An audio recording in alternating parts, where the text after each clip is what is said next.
Ang Macros House, Gardens and Traditional Farms ay ang pangunahing atraksyon ng mga turista dito sa Killarney, County Kerry. Makikita ito sa pusod ng Killarney National Park.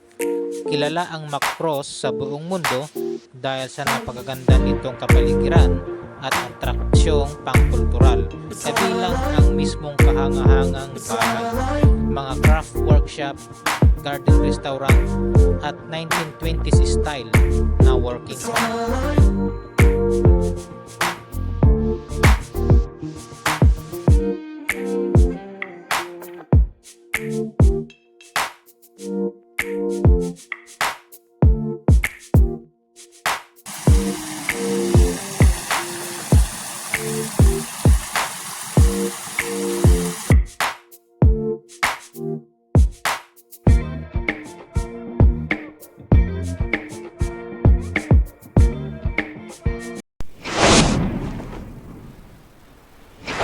Good morning guys. Tayo ngayon ay pupunta ulit sa Macros House sa Killarney for the third time. Nung first time natin pumunta doon, hindi pa tayo nag-vlog, wala pa tayong drone noon kaya hindi tayo nag-vlog. Tapos nung second time, last week lang yon, umuulan pala doon. Hindi ko na-check sa weather forecast na maulan pala sa Killarney, kaya hindi na tayo nakapag-video doon. Tapos ngayong third time, chinek natin sa weather forecast, is okay naman siya, hindi siya maulan ngayon. Cloudy lang pero walang chance of rain. Kaya tuloy na yung vlog natin doon sa Macros House. At ipapakita natin yung drone footage doon sa Macros House tsaka sa Killarney. So baybayan nyo itong mga katropa dahil napakaganda doon. Siguradong mag-i-enjoy kayo.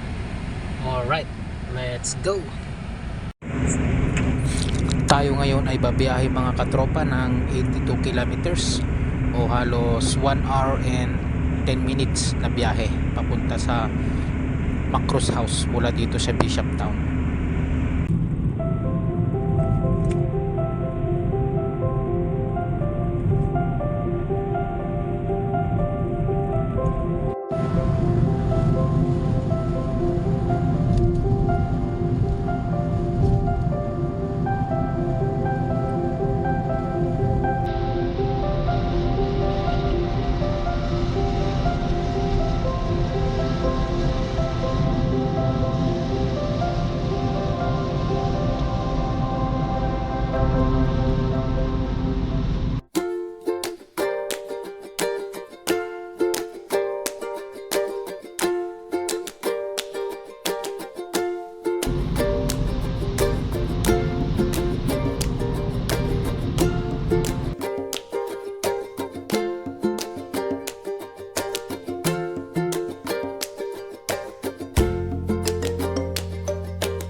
Mga katropa, nandito na tayo sa Macroom Bypass Road.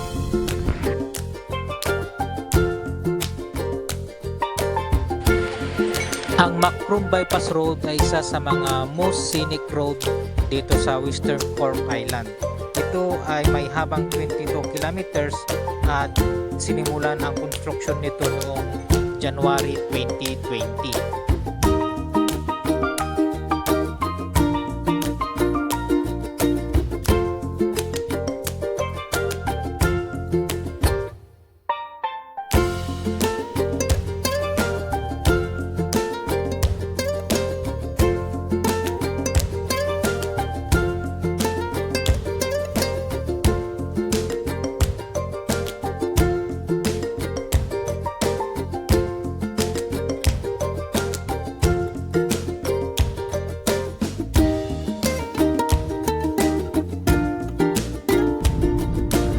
Update mga katropa, nandito na tayo sa compound ng Macros House.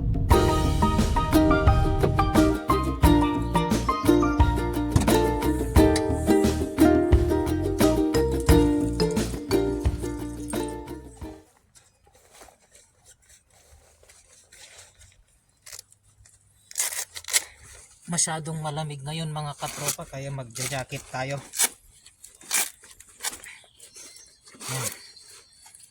Tayo ay magdoble-doble.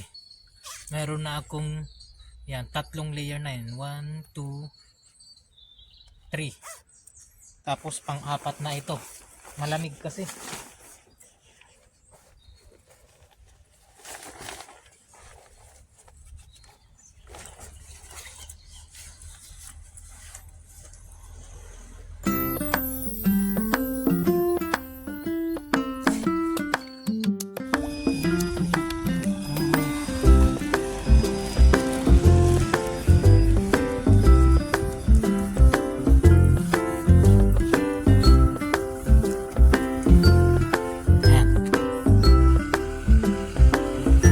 Talaga dito no mga katropa. Yan. Kung mapapansin ninyo yung mga puno, mayroon ng mga nagsisilabasan na sa Ilocano is saringit. Ano ba sa Tagalog ang saringit? Yung mga batang dahon-dahon. Ganon. Kasi pag spring na, tutubo na yung mga dahon-dahon ng mga puno na naglaglagan noong fall season tsaka nung winter. Ayan.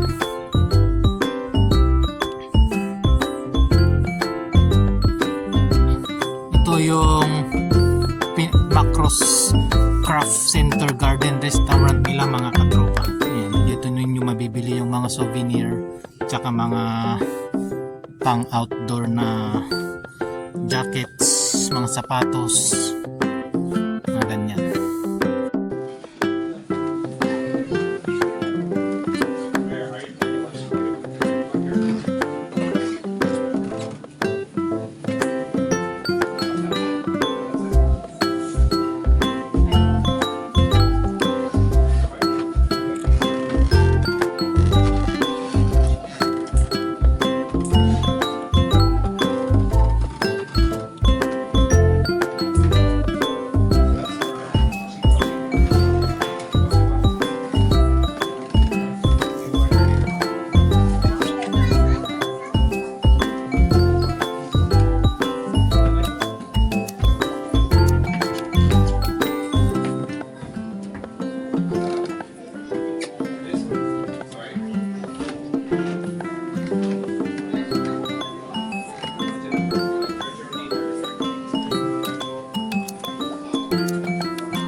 Ito sa Macros.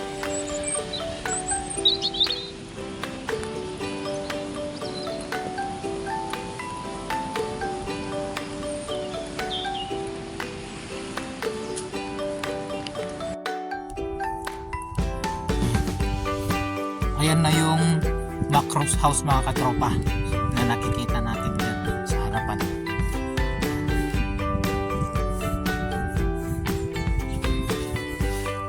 Ayan mga katropa, nandito na tayo sa Macros house. Ito yung sa side niya. Yan yung side ng Macros house mga katropa. At pupuntahan natin yan.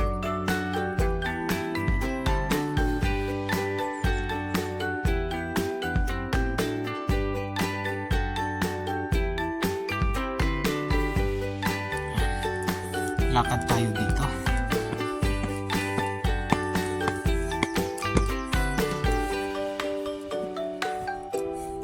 Pasok muna tayo pala doon sa CR dahil naiihi ako.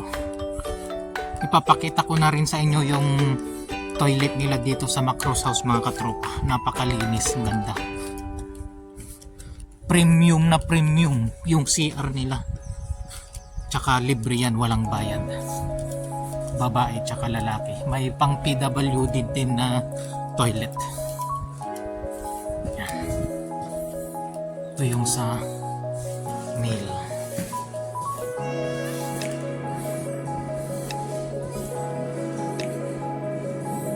Ganda ng toilet nila, no? Premium na premium yung design. Yan. May heater pa kasi malamig talaga. Kahit sa toilet may heater.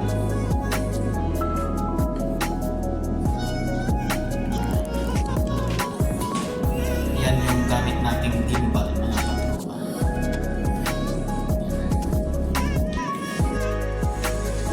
Yan yung sa may toilet bowl.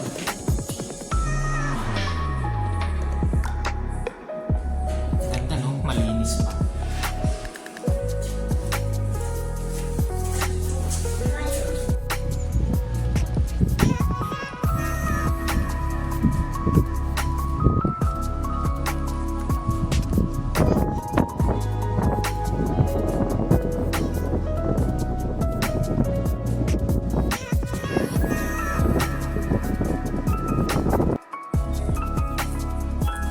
Yan, ang daming mga turista ngayon mga katropa. Ngayon ay araw ng linggo. Pero mas marami pang pumupunta dito kapag summer. Yan. Pero kahit na summer mga katropa ay napakalamig pa rin dito. Yan yung Macros House. Yan.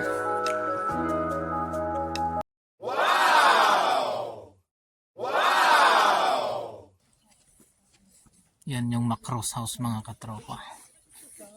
Ang laki niyan. Pag makita ninyo sa drone shot, napakalaki ng Macros House na yan. Ganda, no?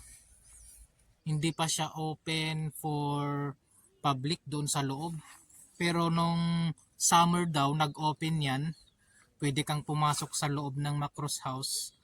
Magbabayad ka lang ng entrance fee. Pero hindi ko alam kung magkano yung entrance fee dyan sa Macros House. Napakaganda daw sa loob niyan mga katropa.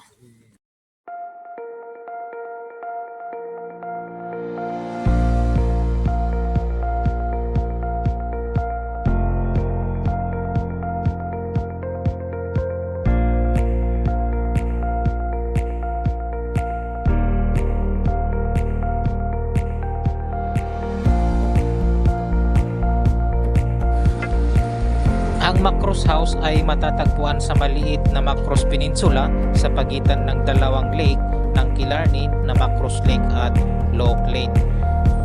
Ito ay 6 kilometers mula sa bayan ng Killarney, County Kerry, Ireland. Noong 1932 ay iprinisinta ito ni na William Bowersbourne at Arthur Rose Vincent sa bansang Irish. Kaya ito ang naging unang national park sa Irish Free State o ngayon ay Republic of Ireland. At naging pantayan ng kasalukuyang Killarney National Park. Ang Macros House ay bahagi na ngayon ng isang atraksyon sa Killarney na dinarayo ng mga turista.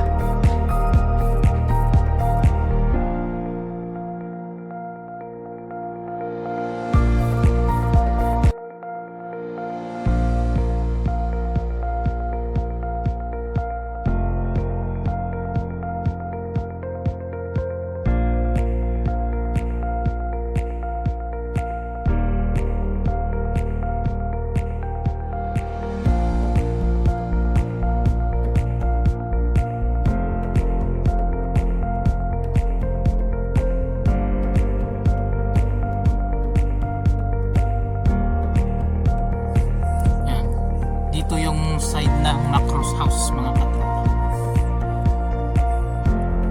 Tapos makikita nyo dyan yung napakagandang mga puno. Ayan. Dyan kami nag-picture ni Mami noon nung unang punta namin. Amazing! Mga November 2024 nung nagpunta kami dyan ni Mami.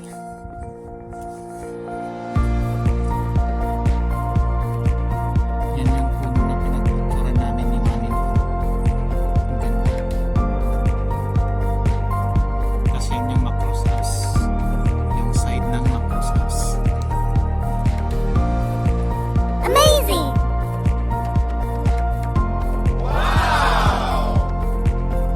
Ang dami ng mga turista mga katropa. Yan yung view. At pupuntahan natin yung lake mamaya.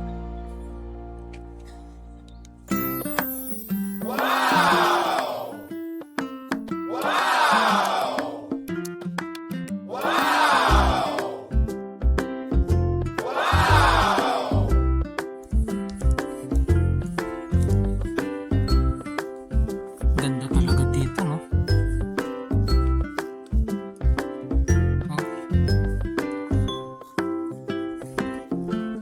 Para kang nasa paradise talaga. Ayan.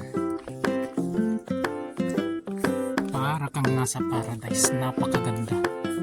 Ganda ng landscape ng mga tanawin dito sa Kerry, hindi lang dito sa Killarney kundi halos buong parte ng Kerry. Ang ganda.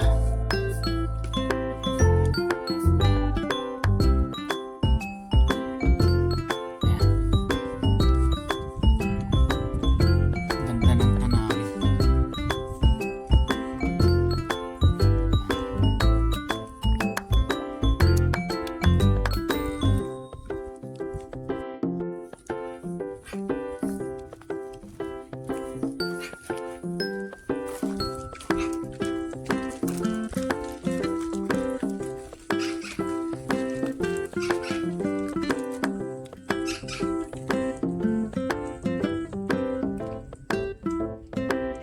Ganda ng landscape, no, mga katropa.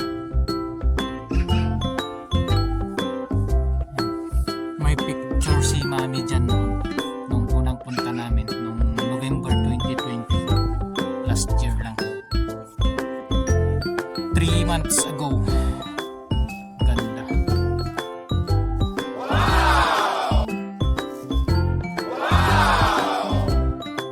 Amazing!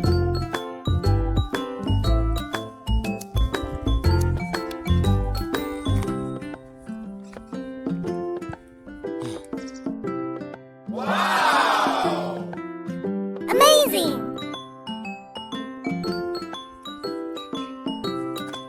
Ganda ng kapaligiran dito mga katropa, no?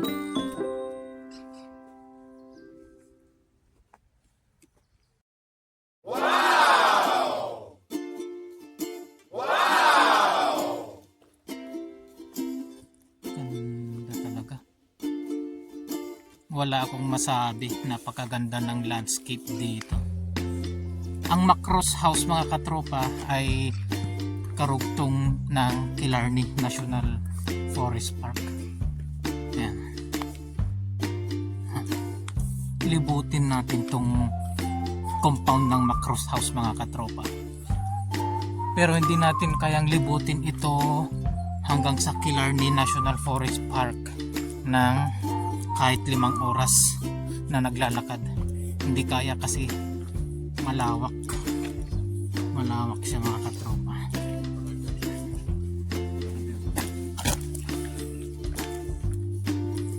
Yan. Ganda.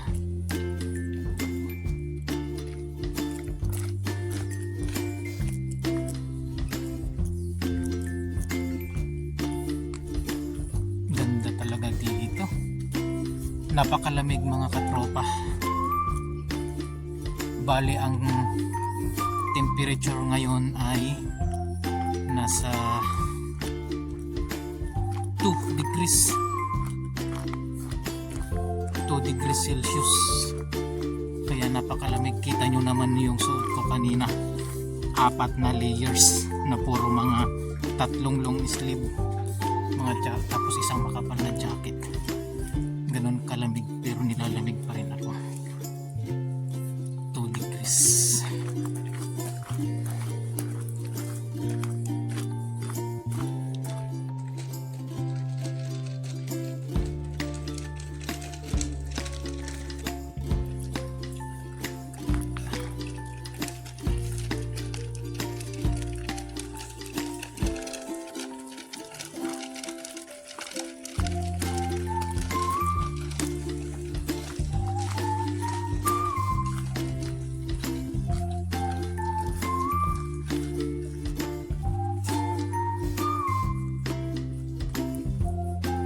Ganda talaga dito. Grabe.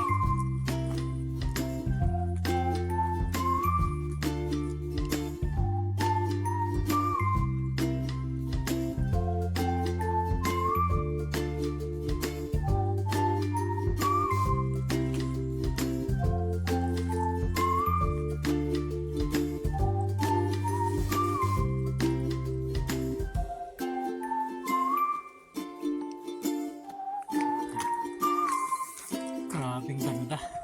Tingnan nyo naman mga katropa, oh. Yung kapaligiran.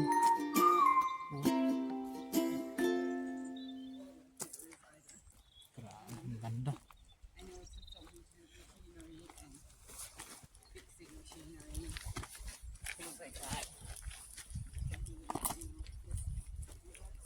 Ganda talaga dito.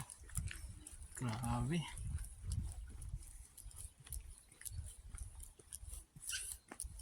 Siguro itong buong compound ng Macros House mga katropa, kapag lilibutin natin, hindi rin kaya ng kahit na 3 oras.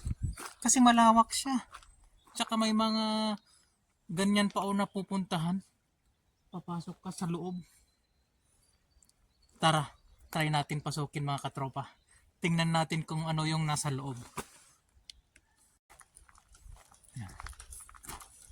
Try natin pasukin ito mga katropa. Tignan natin kung ano yung nandito.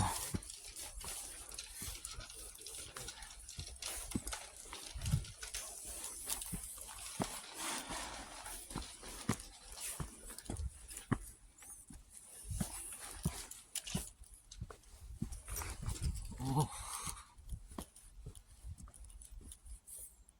Kaso baka maligaw tayo. Kaya tayo ay lalabas na dito sa kabila. Baka maligaw tayo. Na tayo mga katropa. Hindi natin alam kung saan yung susulputan nung daanan na yan. Kaya dito na tayo, lalabas na tayo dito. Yan. Dito sa kabila, mayroon siyang labasan. Hiningal ako, kaka-ikot. Yan. Labas tayo dito mga katropa.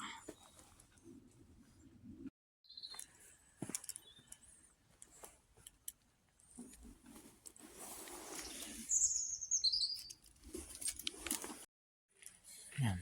Mayroon din palang hiking dito mga katropa. So papuntang Turk Waterfall and boat house sa kanan. Yan. Boat trips to Danish Cottage and meeting of the waters. Yan. Yan yung daan papunta doon sa Turk Waterfalls. Pero malayo na yun. Napuntahan na namin yun ni Mami nung last year. Pero hindi namin siya nilakad kasi malayo paglalakarin mo. Pero kaya naman, pero oras ang aabutin. Kaya ginamit na lang namin yung sasakyan papunta doon. Yan. So, ito yung mapa ng Killarney National Forest Park. National Park. Yan. So kasalukuyang nandito tayo mga katropa. Yan, ito yung Macros House. Yan, nandyan tayo. So ganyan kalawak yung Killarney National Park. Yan. Ito yung pinaliparan natin ng drone kanina, yung Macross Lake.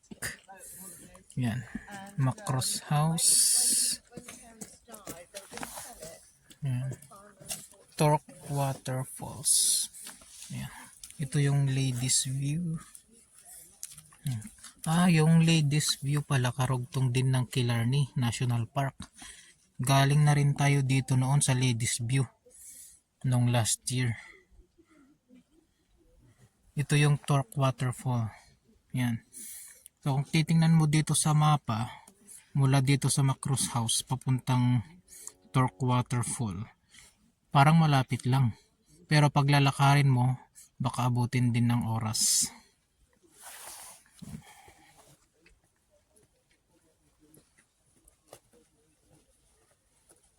Yan siya. Iyang daan na yan, pabalik na yan sa Macross House. Tapos, yung daan naman na ito, ayan, di pa namin napuntahan yan ni Mrs. Yung daan na yan. Try nga natin diretsuhin kung ano yung makikita natin dyan.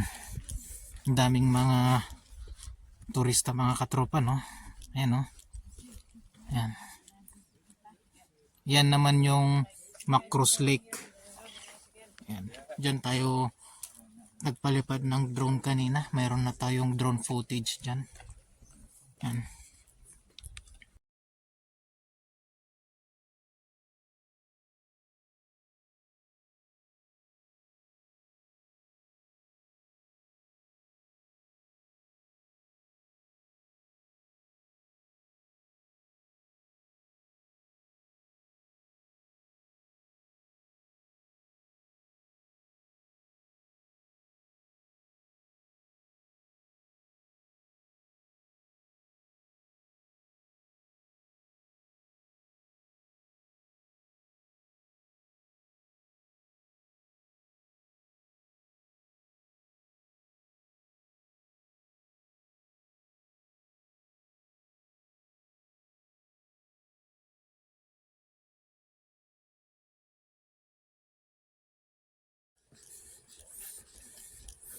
Ayan.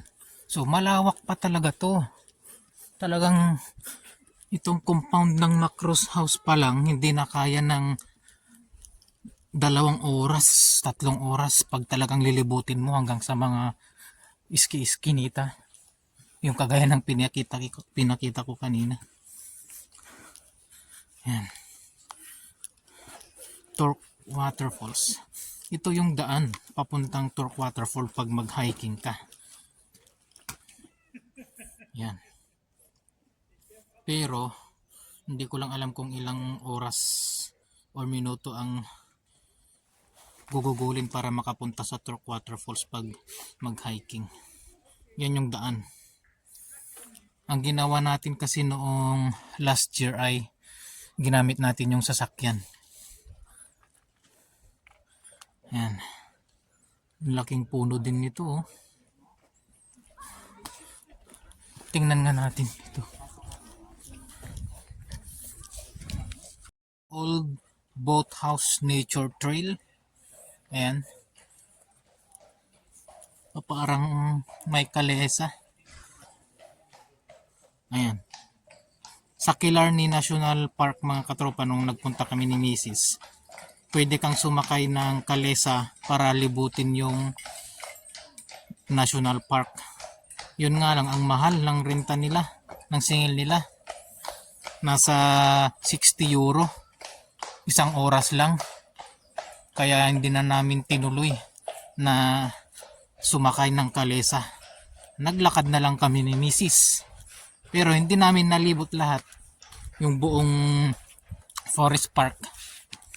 Kasi paglalakarin mo lang talaga, hindi mo siya kayang libutin ng kahit na 1 araw pa siguro yun. Nakita nyo naman sa mapa, no, mga katropa, napakalawak. Paglalakarin mo, hindi kaya ng 1 oras sa lawak niya. Pero pag magkakalesa ka, paglilibutin mo lahat, mapapagastos ka kasi 60 euro. Isang oras lang yun. Ito yung old boathouse mga katropa. Yan, no? May bangka doon. May sagwan. Maganda rin dito, no?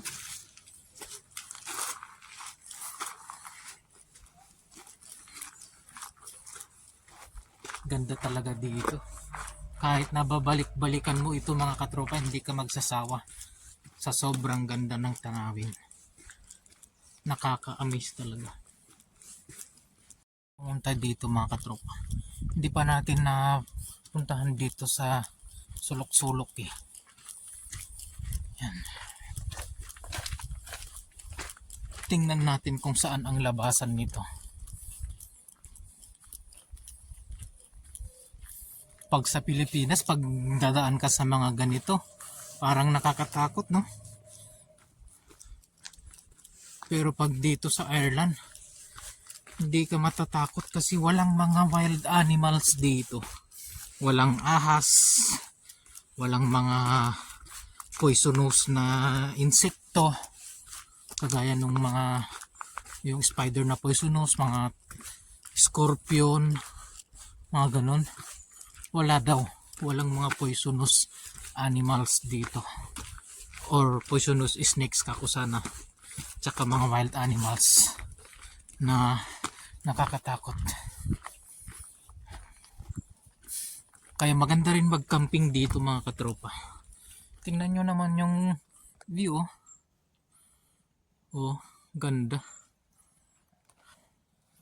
Maganda rin mag-camping dito kasi wala kang inaalalang mga ahas na pwedeng umaaligid-aligid doon sa pinagpitsan mo ng tent. Yun nga lang, napakalamig. Sobrang lamig talaga mga katropa. Kaya kailangan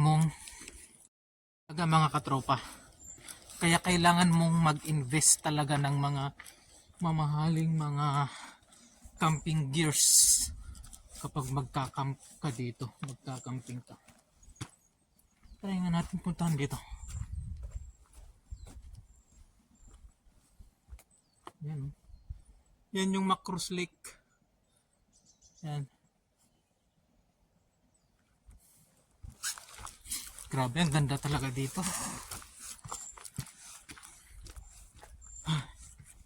Mga nasa mahigit 1 oras na tayong umiikot dito sa compound ng Macross House mga katropa. Kaya dahil malamig naman, hindi tayo pinagpawisan. Kahit na 1 oras kalahati, siguro 1 hour 30 minutes na tayong naglalakad, umiikot-ikot dito sa compound. Hindi pa tayo pinagpawisan dahil napakalamig. Tingnan nyo nga naman, ang kapal pa ng jacket ko. Winter jacket pa to. Tsaka waterproof siya kasi Gore-Tex. Yan.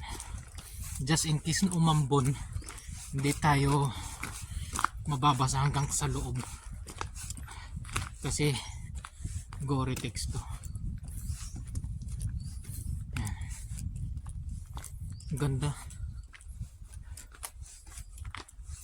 Hinihingal na ako mga katropa pero hindi pa ako pinagpawisan. Grabe, oh, ganda. Talagang nakakaamis. Grabe.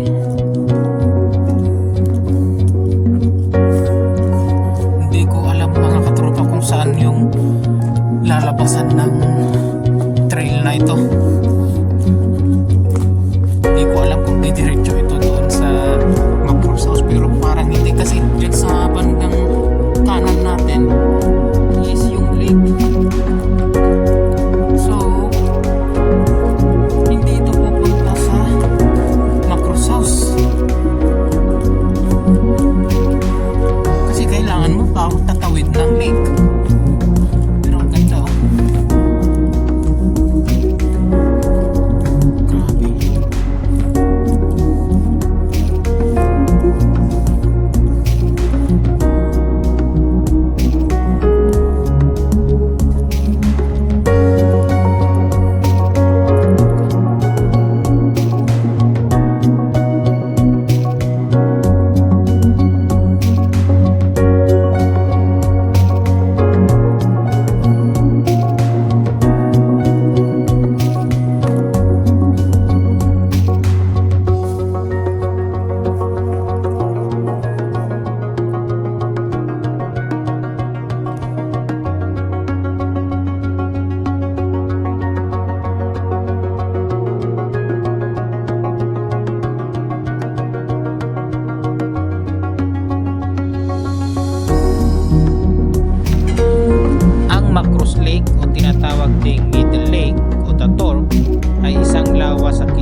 turista.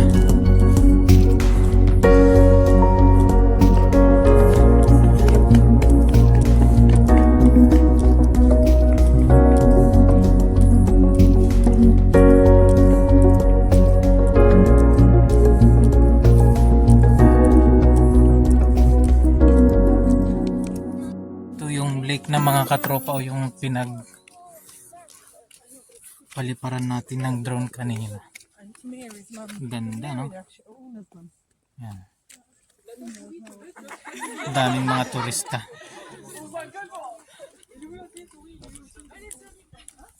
Yan.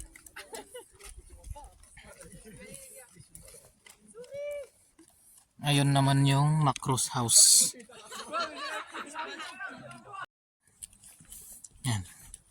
Diyan din kami may picture ni Mami noong last year. Yan. Diyan sa mga ilalim ng puno na yan.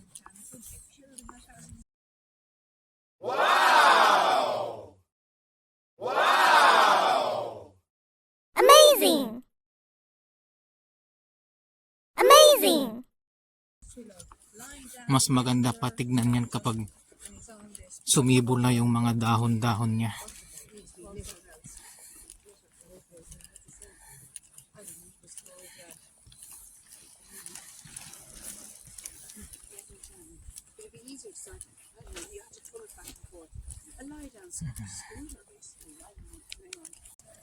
Ayun yung Macros House.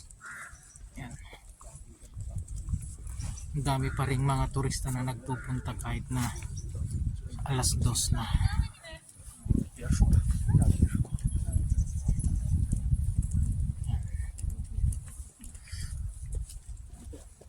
Grabe ang lamig. Ang lamig mga katropa.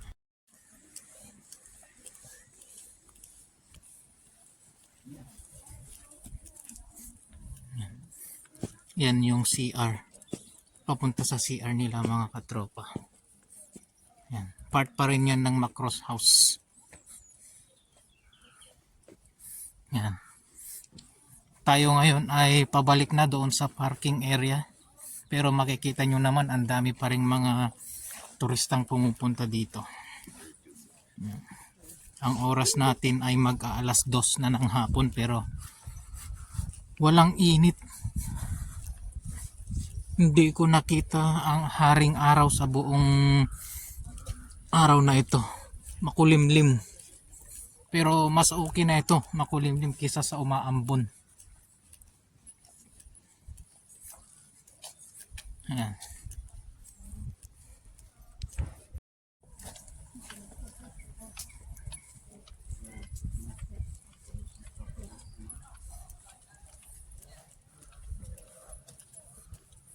Yan yung papunta sa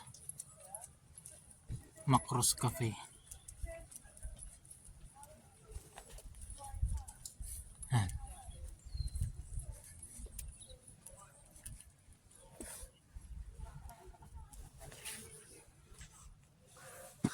National Park, galing na tayo. Chongqing Cars for Hire, parehas lang yung direction pala yan, papunta sa Macros House Garden. Ayan. Yan yung Macros Craft Center tsaka Garden Restaurant. Ayan.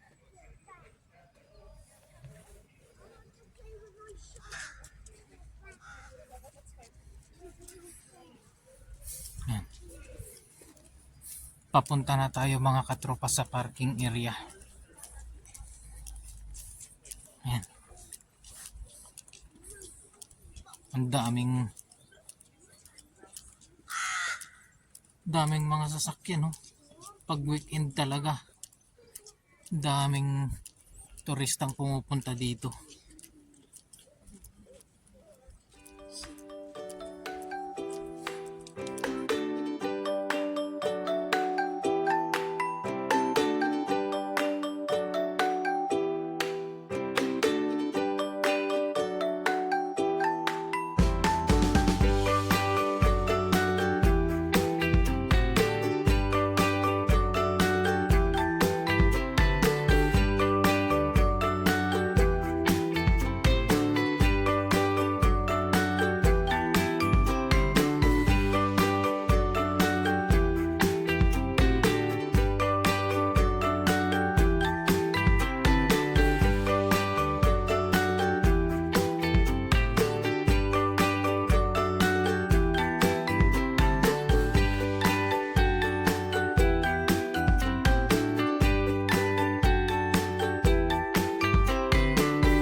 malaki.